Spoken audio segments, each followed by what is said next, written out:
Doctor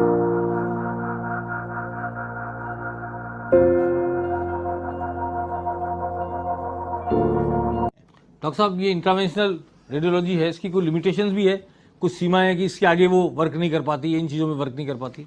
intervention radiology के साथ में सबसे बड़ा फ़ायदा यही है कि कोई सीमाएं नहीं हैं। आप रोज़ नया कुछ देखते हैं, आप रोज़ नया कुछ करते हैं। इसमें मुझे नहीं लगता है कि ऑब्वियसली हर चीज़ की एक सीमा रहती है और आपको अपनी सीमाएं भी पता होना चाहिए कि आप पता लगा आपने हर गठान को आपने लेके और अपने हिसाब से इलाज करने लग गए, तो ऐसा नहीं है। इसकी सीमाएं हैं, मगर अगर देखा जाए कि बाकी जो मेडिकल फील्ड की ब्रांचेस के अंदर एक कहीं ना कहीं थोड़ी बहुत एक लिमिटेशन आती है, तो कंपैरेटिवली इसमें लिमिटेशंस कम है क्योंकि बहुत ज़्यादा ब्रॉड एस्पेक्ट पे है। आज हम लोग सिर से लेके अगर हम अंगूठे तक देखें तो ऑलमोस्ट हर नस को हम लोग खोला जा सकता है, हर नस को बंद किया जा सकता है।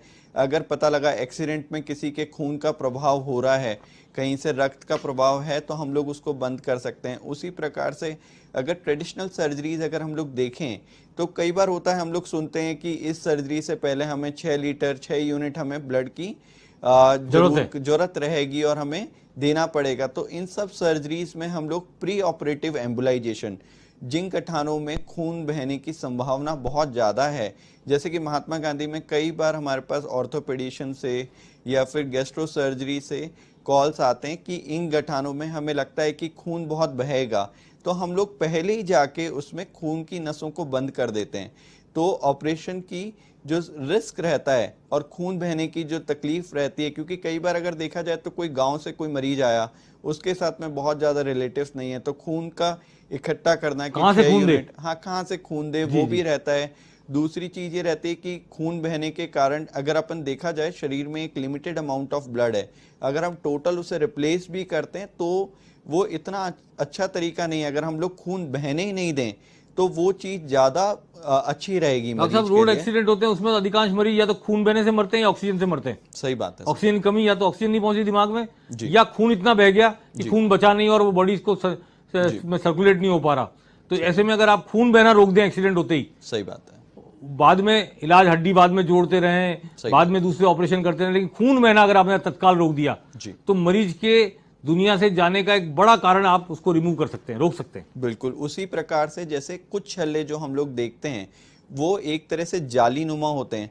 आजकल जो कुछ छल्ले आते हैं उनके ऊपर एक स्पेशल टाइप का कपड़ा बंधा होता है, तो बेसिकली वो पूरे कवर्ड टाइप ऑफ रॉड रहते हैं। तो अगर हम देखा जाए कि अगर किसी की नस फट गई है और बीच में एक छेद हो गया है, तो हम उसमें उस टाइप के छल्ले भी डाल सकते हैं जिसमें कपड़ा लगा हुआ हो। तो बेसिकली जैसे हम देखते हैं कि अगर कोई कपड़ा हमारे घर में फट जाता है तो हम उस पर टाका लगा देते हैं, या तो हम लोग उसके नीचे एक नया कपड़ा को रख के और साइड से हम लोग पैचिंग कर देते हैं। जी। उसी प्रकार से उसी प्रकार से इस तरह के भी छल्ले आते हैं कि कहीं से अगर कोई नस फट गई और हमें लगता है कि ये बहुत मुख्य नस है, इसको बंद नहीं किया जाना चाहिए क्योंकि इसको बंद करने के भी बहुत नुकसान है, तो उस टाइम पे हम लोग उस टाइप के छल्ले डालते हैं जिनमें कपड़ा लगा हुआ होता है। जैसे अभी हमने रिसेंटली जो हृदय से निकलने वाली जो मुख्य नस है, जो दिमाग को भी जाती है और पैरों को भी जाती है, वो नस के अंदर एक बड़ा खून का रिसाव था, तो हमने उसी प्रकार का एक स्पेशल टाइप का स्टेंट आता है,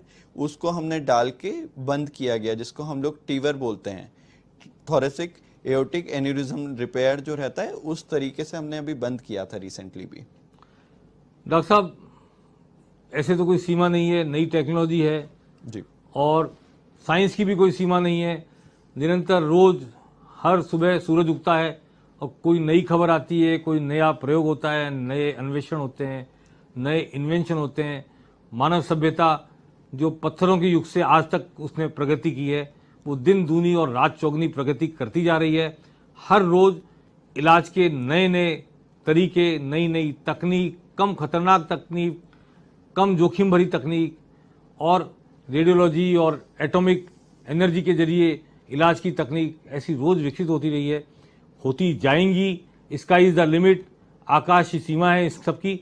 लेकिन आज आपने आकर के इस नई तकनीक के बारे में हमारे दर्शकों को बहुत सारी बातें बताई, कैसे सड़क पर जहाँ जहाँ नस जा रही है उसे सड़क मानते हुए बीमारी की जगह तक, गांठ की जगह तक, ऑब्स्ट्रक्शन की जगह तक पहुँच के या ब्लीडिंग की जगह तक पहुँच के उसको रिपेयर किया जा सकता है, नस को खोला जा सकता है, नस को बंद किया जा सकता है, कैसे मरीज को मरने से बचाया जा सकता है एक्सीडेंट में, खून बहने से, कैसे जिस महिला के बच्चा नहीं हो पाता या पुरुष बच्चे को जन्म देने का कारण नहीं बन पाता, उसकी नसें कैसे खोल सकते हैं, पाँव की नसें कैसे खोल सकते हैं, पैर से लेकर दिमाग तक एक ही थेरेपी से कई कई तरह के इलाज हो सकते हैं, लीवर में और किडनी में और सब में, और पानी भर जाए तो भी, हवा भर जाए तो भी। और ऐसी विहंगम विराटता लिए हुए एक तकनीक इंट्रोड्यूस हुई है। चंद लोग हैं जो इसके एक्सपर्ट हैं, उनमें से आप एक हैं। राजस्थान का सौभाग्य है कि आप यहीं के दौसा के रहने वाले और यहीं पले बढ़े और आज राजस्थान की सेवा कर रहे हैं इस नई तकनीक के साथ। आपको बहुत बहुत शुभकामनाएं भी और बहुत बहुत बधाई भी। और इसी के साथ हेलो डॉक्टर में आज बस इतना ही। अगली बार हम फिर मिलेंगे किसी नई तकनीक या नई बीमारी को लेकर, बात करेंगे अत्याधुनिकतम इलाजों की, तकनीकों की, दवाइयों की। नमस्ते।